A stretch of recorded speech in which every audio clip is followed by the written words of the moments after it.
Liveable Bangladesh চাই। ইউনুস স্যারের উপর, ইউনুস সাহেবের উপর পুরাপুরি ভরসা আমাদের আছে। আমি অনেক আগে থেকে চেতাম উনি আমাদের দেশকে লিড করুক। এক প্রকার বলা যায় স্বপ্ন পূরণ।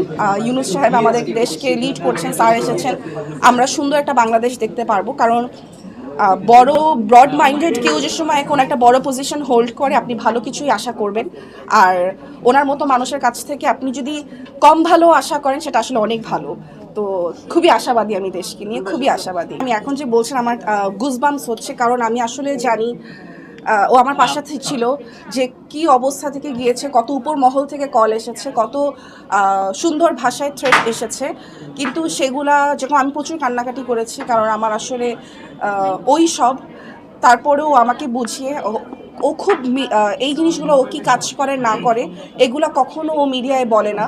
ও সব মাস্ক পরে বের হয়, একটা টুপি পরে বের হয়, যাতে ওকে কেউ না চিনে, কারণ ও চায় সবার মধ্যে একজন